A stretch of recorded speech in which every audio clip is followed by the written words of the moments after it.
And welcome our next speaker today, which is who actually talks about the same topic of post-quantum cryptography. He also holds a PhD in this field of post-quantum cryptography. His name is Rashid El-Banzarkani, and he's the founder and managing director of Quanticore Security.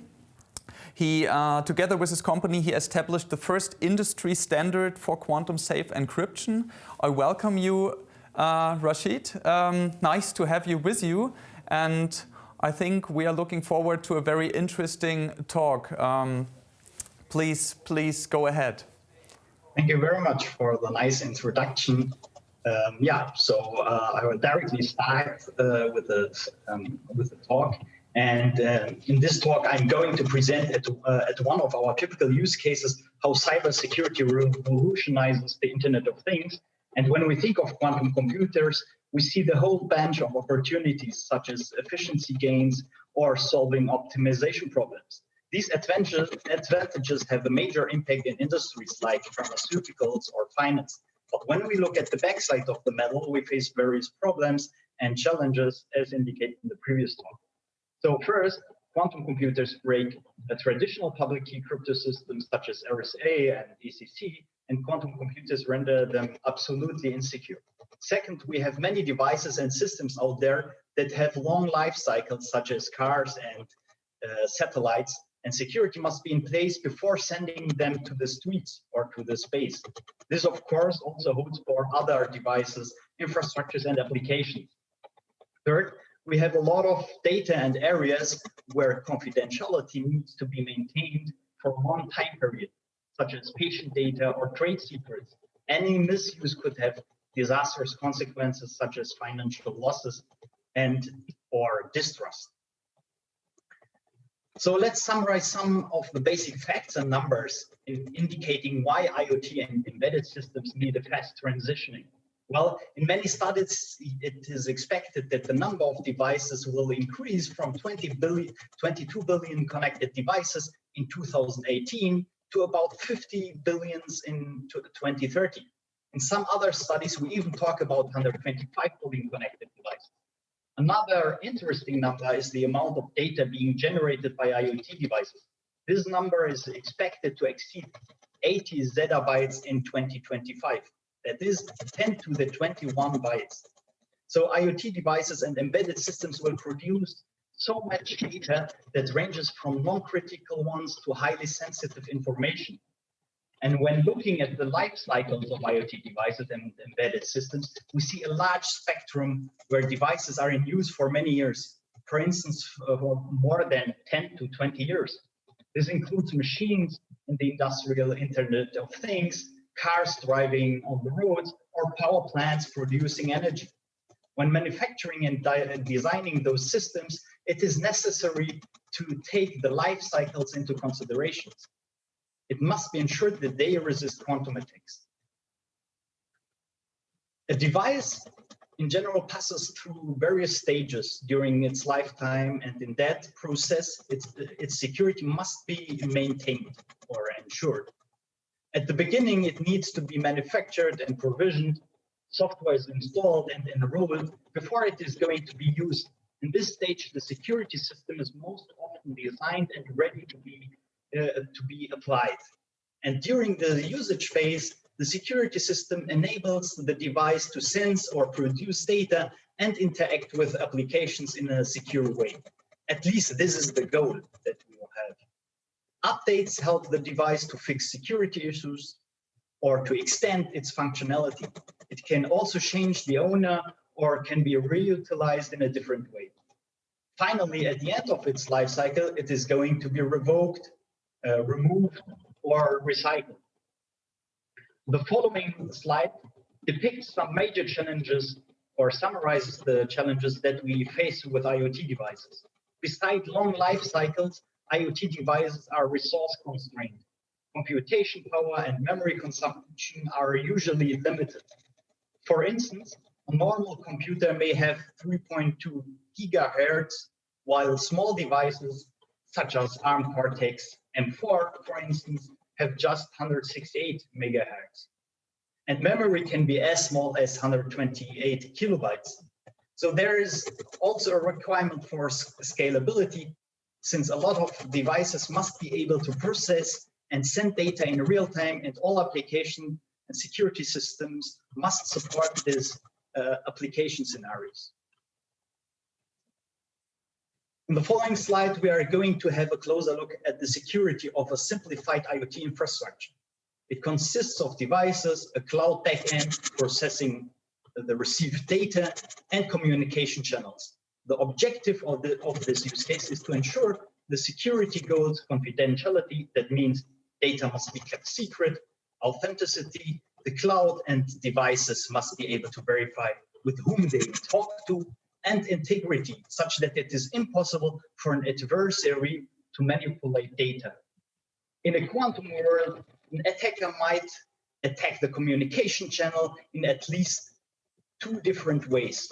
Besides other weaknesses of the underlying communication protocol, it might either attack the digital signature scheme or public key infrastructure that is being used in order to establish the communication channel, or it can attack the encryption or key exchange scheme being used. So due to that, it is never recommended to use an own communication protocol that is not verified by the scientific community. Otherwise, it may expose further vulnerabilities. Digital signatures represent fundamental building blocks to authenticate devices, keys, and data. A quantum attacker may forge classical signatures and pretend to the cloud backend to be an authorized device. This can be done by breaking the public key and recovering the secret key in order to sign data. A solution is to change to quantum-safe digital signatures, which are resistant to such attacks. However, this requires careful planning and many decisions to be made, since digital signatures are always also coupled to certificates and the corresponding public key infrastructure. And the public key infrastructure, with the root of trust, helps devices to check the authenticity of a certificate. For instance, if a certificate of the backend is being presented to the device during communication, it has first to check the validity of the chain of certificates using its own stored certificate, root certificate. There are many questions to be answered in order to cover the use case in a suitable way. So for instance, how many devices are out there? Since it is much easier to make necessary changes with a small number of devices. And which quantum-safe algorithms should be selected? There are many algorithms. Some algorithms are stateful and may not be applicable for a huge number of transactions, whereas others have bad key sizes. How should new or old devices be treated, as the old devices are still operating with classical certificates, which are vulnerable to quantum computer attacks? Can new devices be equipped with PQC certificates? Certainly, it is often necessary to have a gradual migration, which requires new devices to be able to handle quantum-safe certificates. And for transitioning, it is indeed sometimes advantageous, or in many scenarios even, to operate two types of certificates simultaneously. And another question is, how is revocation being accomplished when asymmetric cryptography is getting broken? Now let's have a look at the encrypting part of the communication channel. Key exchange schemes are often applied in communication protocols and are most often vulnerable to such attacks. Clearly, an attacker could store encrypted data and use advanced algorithms or a quantum computer to break the ciphertext. And storage is very cheap today. Quantum-safe solutions include combinations of classical and post-quantum schemes in order to increase security and confidence while supporting fast adoption. To do this, it is required to select the right algorithms suitable for the use case. For instance, the end-to-end latency plays a major role. A TLS handshake should not exceed 500 milliseconds, as an example.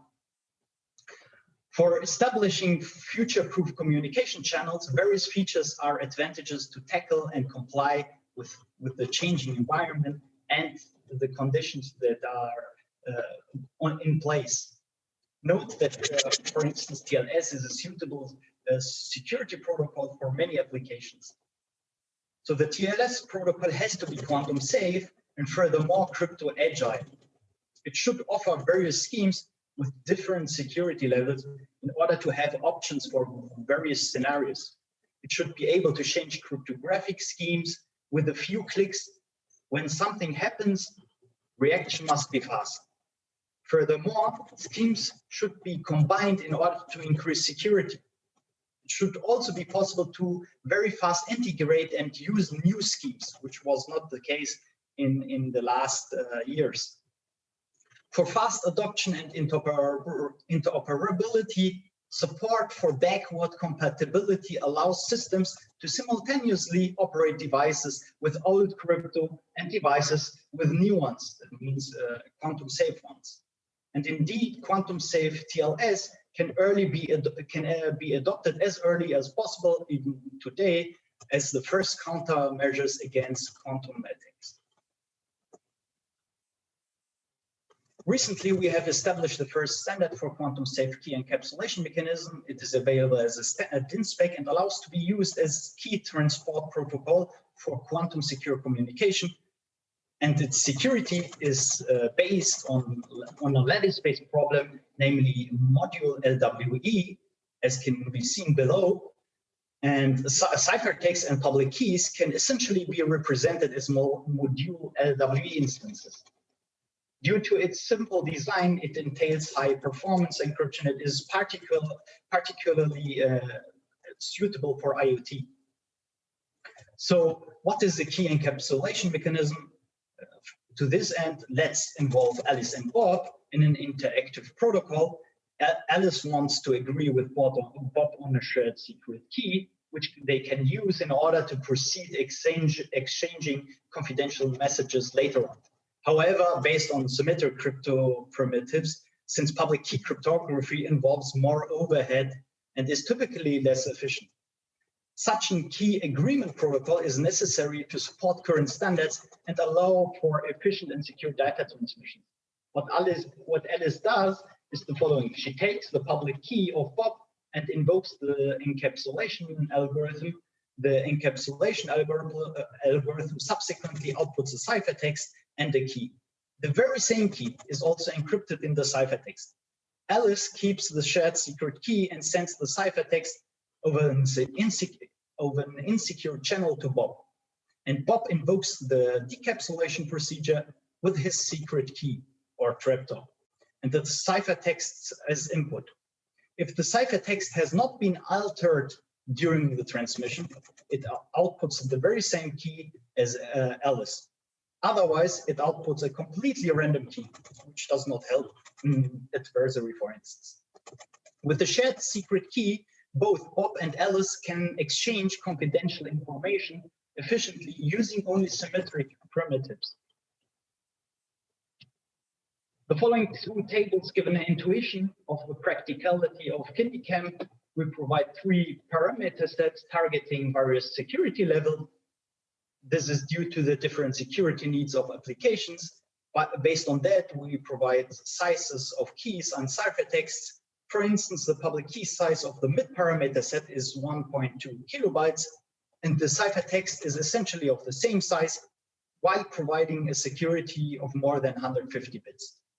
Below, we provide performance results with respect to optimized reference implementation and also optimized AVX implementation. And we have, as we can see on the table, we have a high performance that even outperforms classical algorithms such as RSA. Another very relevant target for attacks in the IoT environment are over-the-air updates. These constitute important building blocks when it comes to fix security issues and to provide new functionalities. However, its success greatly depends on the security of the update procedure. In the quantum world, what an attacker can do is to send malware to IoT devices pretending to be an update using forged signatures. The The IoT devices will not notice any difference since the signature is still valid. However, we face a major challenge with update mechanisms. The verification keys cannot be changed easily, especially when quantum attackers are already available. The high-level protocol of an OTA update is as follows. In a separate offline environment, the security engineer hashes the update and signs its hash. Subsequently, it sends the update together with the signature to the IoT device. The IoT device will compute the hash of the software update and check, of course, the signature with the key in its persistent storage. If satisfied, it knows that the update has not been altered and it has indeed been provided by the authorized party. Then it will install and run the update, and otherwise, if the signature is not valid, it will reject the update. In order to secure this use case, quantum-safe verification keys must be embedded into the system in order to protect updates during the whole life cycle. This is cheaper than any possible attack. Certificate revocation mechanisms in combination with alternative procedures such as storing multiple keys or symmetric key crypto embedded in devices may be applied in order to ensure future-proof security. In general, for a quantum secure transitioning, it is necessary to take the full picture into consideration. Due to the limited resources of IoT devices, it includes to take the various running times of the PQC algorithms into account, the nature of the algorithms, for example, if it is stateful or not, and the various sizes of keys, signatures, ciphertexts, and code sizes are important to determine how many keys and certificates can be stored on the device itself. So due to time constraints, I will just show two final slides and will show how a new technology or an old technology helps to use the resources that are available in IoT. In cryptography, there exist also sophisticated algorithms that allow to save resources, which can be in some scenarios very advantageous. For instance, certificateless security or certificateless cryptography allows to decrease the resource consumption by avoiding the need to set up a public key infrastructure. The task of issuing certificates, storing them, and also validating them, or even maintaining certificates, is completely omitted. This saves money and other resources and increases scalability. Rather than using certificates, the public key of the device is its device ID, which allows to encrypt data for this device where only the device itself encrypts the ciphertext. And with the last slide, I want to briefly show how, at the example, the action between Alice and Bob, how certificateless encryption in principle works. Bob receives a short string from Alice, which he uses to encrypt data. The ciphertext is then sent to Alice, and Bob does not need to ask for a certificate or check any certificate chains. And since Alice possesses the right secret key, she can decrypt the ciphertext. And by this, I want to conclude my talk, and thank you for your attention. Thank you very much. I think this was a great continuation to our previous talk, looking more in detail into the topic of post-quantum cryptography, looking more into the individual details and the realization of how to achieve this. I would have a number of questions actually on mind. Unfortunately, the time doesn't allow for questions right here, but you will be available in the Meet the Speaker section afterwards now. Mm-hmm. So please, to our audience, feel free to get in touch with Rashid in the Meet the Speaker section in the next 15 minutes. Thank you once again.